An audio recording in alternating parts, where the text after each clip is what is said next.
What's up guys? Today's video is brought to you by Raycon. Summer is right around the corner, which means more people are going to be out and about. And if you want something with some crystal clear audio while you're out on a work call, barbecuing, while you're listening to some music, going on a jog, listening to your favorite podcast, whatever it may be, Raycon's everyday headphones are going to be your perfect summer accessory. These are my everyday headphones and I've been using them for a while now, especially when I'm on the road editing videos. Just like the earbuds, they fit really comfortably. They have a 32-hour battery life and they come with active noise cancellation, which is a rare feature in a pair of headphones for under $100. So even if I'm in here working at the shop and we got some loud background noise going on,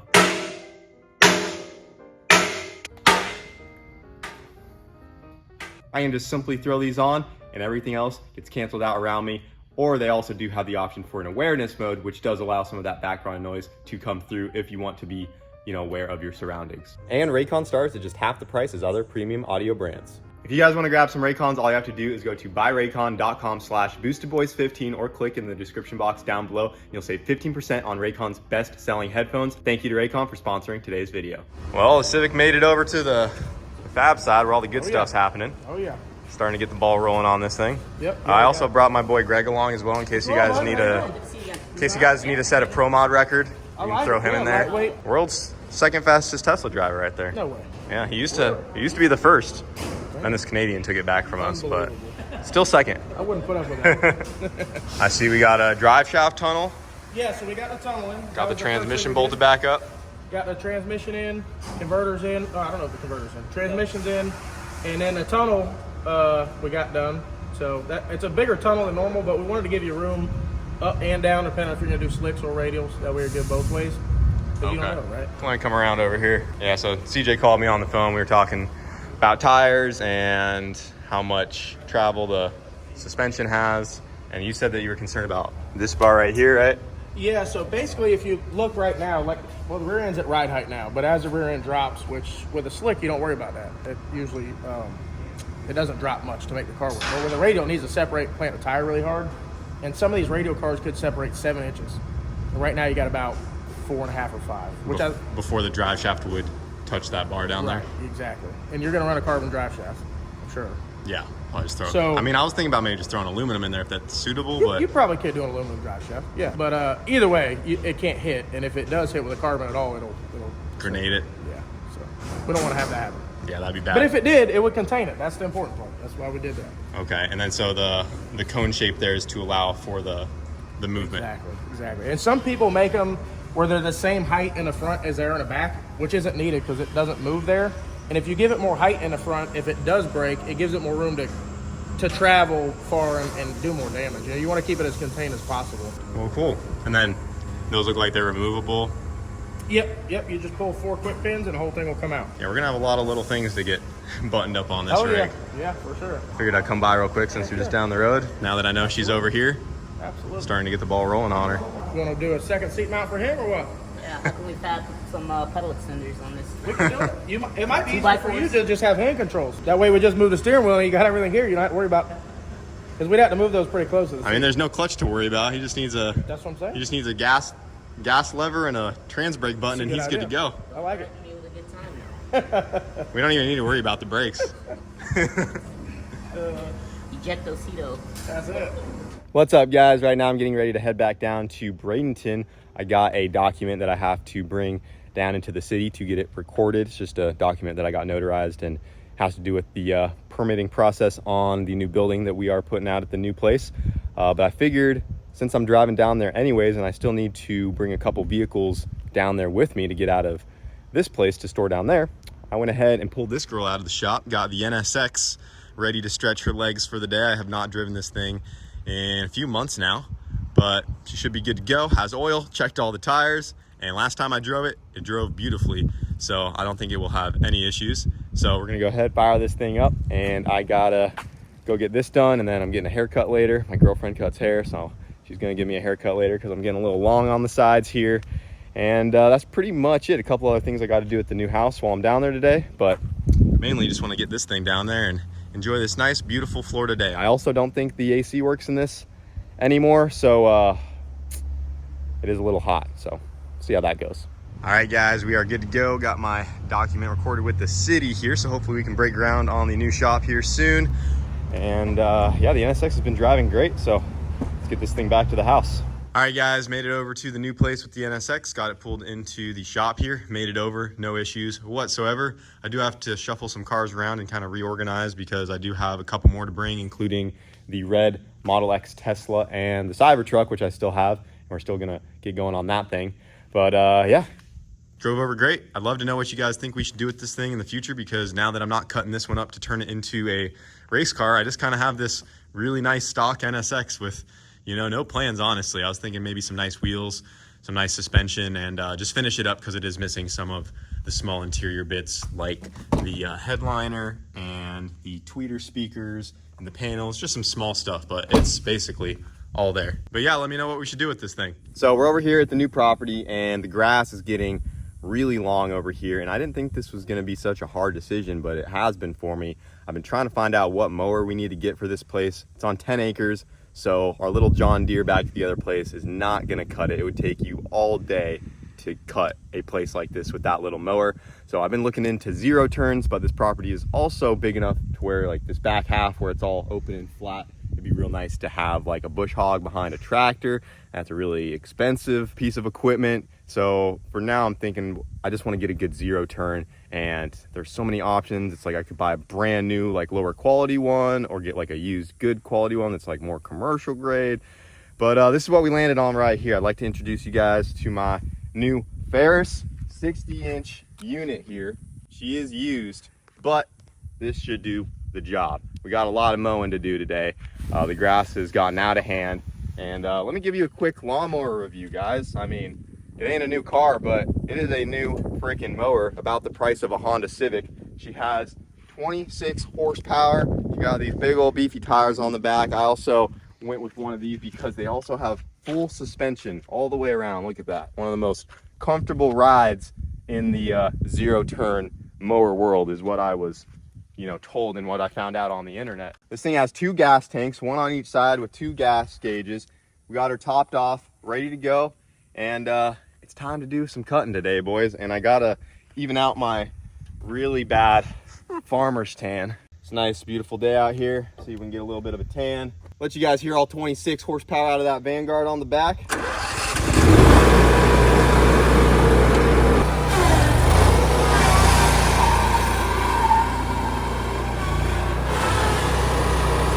faster than the John Deere. So yeah, we got a lot of cutting to do today, boys. I'm gonna start with this thing on the highest setting, and we're actually gonna have to cut everything basically twice just because of how tall the grass got. So I'm just gonna get right to it, start cutting.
All right, boys, we are looking way better out here. I'm sure you could see how out of control our grass was getting, but we chopped it all down. And I mean, we hadn't cut the grass for nearly 2 months at this place, and it was starting to get really rainy out here. It's about that season where the grass is going to start growing a lot faster than it normally does, so we definitely need to stay on top of that. But as long as we're, you know, hitting it every couple weeks from this point forward, it shouldn't be too hard to maintain. It was just this initial cut.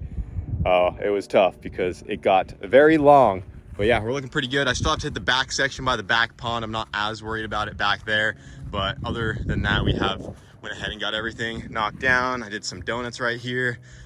The new mower, she rips. So I was worried that it wouldn't be, you know, quite big enough, but I think this will do a good job. It's, you know, a big property, so definitely gonna be some work to keep up with this place. And I wanted to go with a, you know, more reliable commercial grade brand that I can, you know, rely on for years to come. I think this rig should do us proud. I am new to the zero turn lawnmower world, so I mean, if you guys have any zero turn tips, tricks, or anything that I should know about owning this rig right here, feel free to leave a comment down below. All right, guys, I'm back at the other shop, got my hair cut, and it's time to work on this freaking NSX over here and get this thing back up and running. And I'm not talking about the drag NSX over there. I got some stuff coming for that here very soon as well, but I'm talking about the orange NSX right here. This has been on the lift for a little over a week now, and I've been procrastinating this so hard, been putting this thing off, been doing other things, not filming as much as you guys have seen, but I just need to get this done, and I just haven't wanted to touch it, and I think I just got to go ahead, bite the bullet, and start working on it because, you know, I'm sure you guys have been in the same situation. You might see your car sitting in the garage, you know you have to work on it, but the toughest part is just getting started. Once you actually commit to pulling stuff apart, then you just kind of start going with the flow and it starts getting knocked out. So that's what I'm doing right here. This thing needs a head gasket. It has been down for well over a year.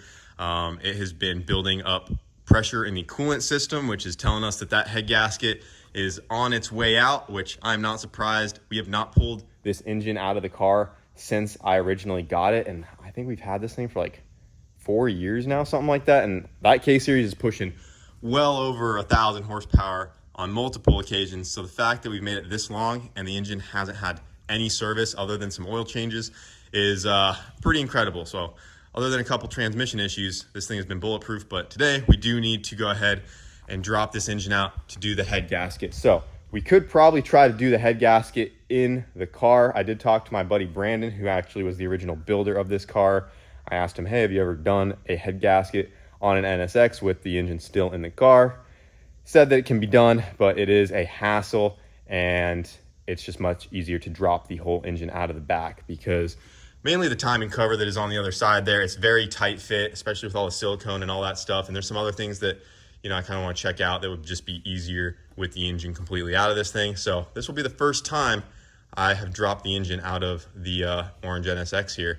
And we're just going to plop it all the way out with the transmission attached so we can go ahead and have some more room to work around the engine, get that head gasket changed. I have a new one to throw on there. I'm not sure how far we'll get in this video, but my goal is to at least get the ball rolling on this thing, drop it out, see how bad the head gasket is on it, and then we'll get it all back together. And the 1,000 horsepower NSX that has been sitting for way too long will be back up and running again.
All right, guys, I'm just about ready to try to drop the engine and transmission out of the back of the NSX here. Got everything disconnected.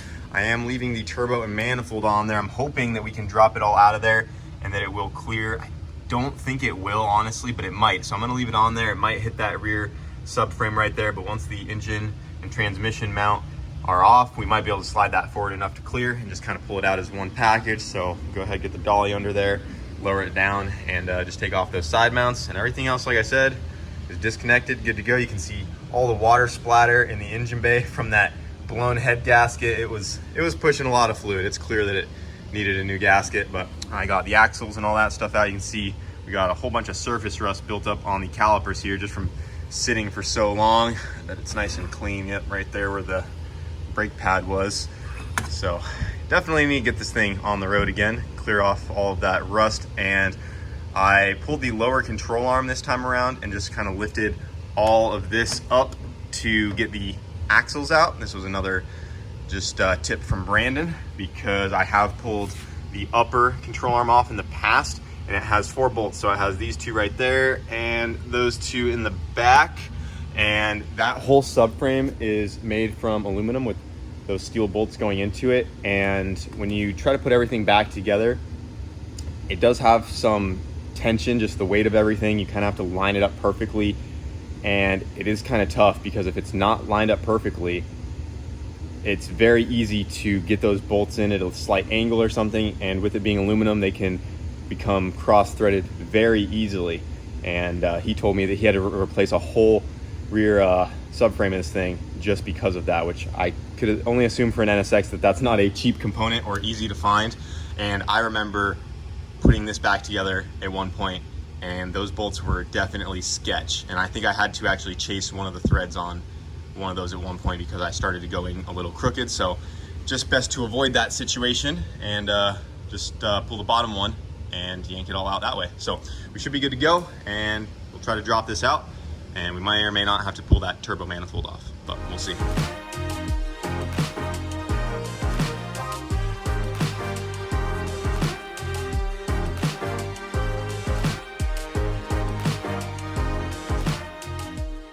And there it is, guys, the complete 1000 horsepower K-Series sequential package out of the back of the NSX. I was able to get it out without pulling the turbo and manifold off, even though it was a very tight fit. I'm surprised it was able to shimmy through, but between that rear subframe right here and this throttle body blade getting real close to the firewall on the front side there, had to definitely finagle it out of there, but we got it out all as one unit along with the fuel pump and accessories. So wasn't too bad. Now we just got to pull the head off of this thing and get a fresh head gasket on there, clean it up, and we should be good to go back together with the NSX. But I got quite the mess to clean up, and I don't want to create an even bigger mess right this minute. So I am going to wrap this video up here, and I'm going to continue on this in the next one, and we'll get it back together, get it back in the car. And there's just some other little things that I want to clean up. There's a support bar for the front engine support that I want to get painted that I never did. I built that back in Colorado. It's starting to, you know, get some surface rust on that. Definitely need to go through this thing and clean it up just because it's been sitting for so long collecting dust, and it did sit outside for a little bit. So there's some just leaves and debris.